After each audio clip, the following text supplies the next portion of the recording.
नमस्ते, मैं अरविंद शर्मा। आज मैं प्रॉपर्टी फॉर पटना की मंत्रा का एपिसोड नंबर 15 लेकर आया हूं, जिस एपिसोड के अंदर हम आज बात करेंगे कि प्रॉपर्टी खरीदने से पहले किन किन चीज़ों का ध्यान रखना चाहिए। मैंने किन किन चीज़ों का ही नहीं, किन 6 बातों का ध्यान रखना चाहिए। आज हम आपके लिए लेकर आ चुके हैं 6 बातें।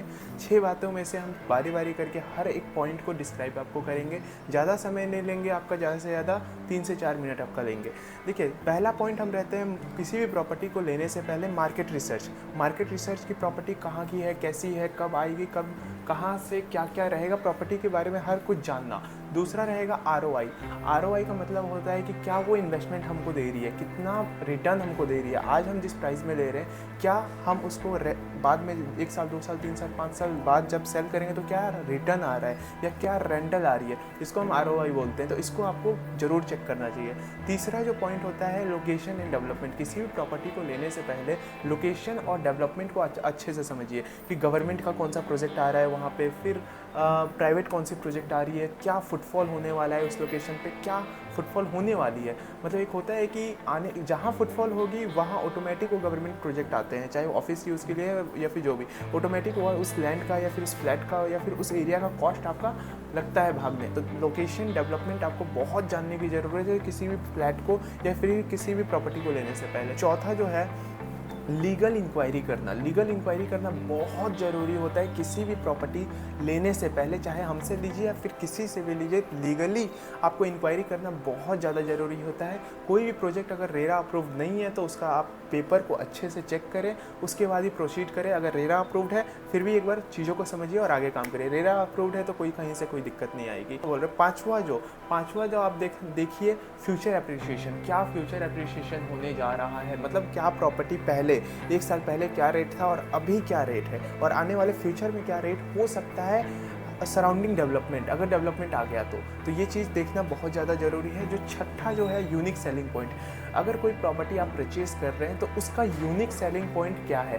क्या उसके एमिनिटीज़ यूनिक सेलिंग पॉइंट है, क्या उसका लोकेशन यूनिक सेलिंग पॉइंट है, क्या उस लोकेशन में एक बहुत बड़ा प्रोजेक्ट गवर्नमेंट प्रोजेक्ट आ रहा है वो यूनिक सेलिंग पॉइंट है। तो यूनिक सेलिंग पॉइंट देखना बहुत ज़रूरी है। तो ये जो 6 चीज़ें हैं आपको देखना बहुत ज़्यादा ज़रूरी है किसी भी प्रॉपर्टी में इन्वेस्ट या फिर किसी भी प्रॉपर्टी को लेने से पहले। दूसरा टॉपिक के ऊपर आते हैं। तो दूसरा टॉपिक हमारा ये रहने वाला है कि हम किसी भी प्रॉपर्टी को परचेज करने जाते हैं तो सोचने लगते हैं कि आज लेंगे, कल लेंगे, परसों लेंगे, 2 महीने बाद लेंगे। जो पसंद आया उसको बुक करें। लीगली आप चेक कर लिए पूरा 6 के 6 पॉइंट अगर आपका मैच कर रहे हैं तो अगर उस प्रॉपर्टी को आप फिर भी पसंद आ रहा है तो प्रॉपर्टी को लेने में देर ना करें। क्योंकि शेयर मार्केट में आप पैसा लगा रहे हैं या फिर किसी रिलायंस का शेयर खरीद रहे हैं, टाटा का शेयर खरीद रहे हैं या फिर सोना चांदी खरीद रहे हैं, तो ये सोना चांदी आने वाले समय में आप किसी भी रेट में खरीद सकते हैं। आपके पास वो है, ऑप्शंस है, चाहे वो कम रेट ज़्यादा रेट में कभी ना कभी मिल जाएंगे। लेकिन प्रॉपर्टी एक ऐसी चीज़ होती है आप खरीद तो सकते हैं, मल्टीपल्स प्रॉपर्टीज़ है, लेकिन जो मन के अंदर आपके आ गई ना कि मेरे को ये प्रॉपर्टी चाहिए, यानी यही फ्लैट चाहिए, इसी यूनिट में यही वाला यूनिट चाहिए, वो यूनिट आप नहीं खरीद पाइएगा। क्यों? अगर अभी मिल रहा है तो क्या पता 10 दिन बाद वो मिले ना मिले, क्योंकि वहाँ पे जब कोई और आ जाएगा तो ऑब्वियस सी बात है कभी भी वो बेचेगा नहीं, या फिर आप कितना भी पैसा दे दीजिए वो नहीं बेचेगा। क्यों?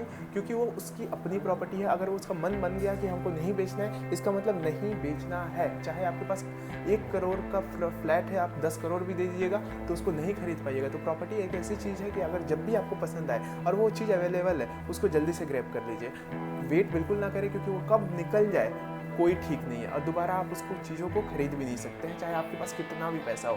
वही आपको चाहे उस प्रॉपर्टी को लेने के लिए आपको सोना बेचना पड़े, चांदी बेचना पड़े, शेयर्स बेचना पड़े, आप वो जल्दी बेच के उस प्रॉपर्टी को खरीद लीजिए। क्योंकि सोना चांदी शेयर्स वो आने वाले 10 साल, 15 साल, 2 साल, 3 साल में आप खरीद सकते हैं। क्यों खरीद सकते हैं? क्योंकि वो ऊपर नीचे भाव जो भी चल रहा होगा वो आपके पास अनलिमिटेड है, जितना चाहिए आपको मिल जाएगा। लेकिन प्रॉपर्टी वो एक ही ऐसी यूनिट होती है, वो मात्र एक ऐसी यूनिट होती है जो आपको पसंद आई है, आपके दिल को छू गई है, लेकिन वो प्रॉपर्टी अब बिकने नहीं जा रही है, तो कितना भी पैसा है नहीं खरीद पाइएगा। तो प्रॉपर्टी ऐसी चीज़ है आपको खरीदनी चाहिए। तो दिए हुए नंबर पर आप कॉल कर दीजिए। प्रॉपर्टी फॉर मंत्रा का ये 15वां एपिसोड इसी के साथ हम समाप्त करते हैं। 16वें एपिसोड के लिए तैयार रहिए।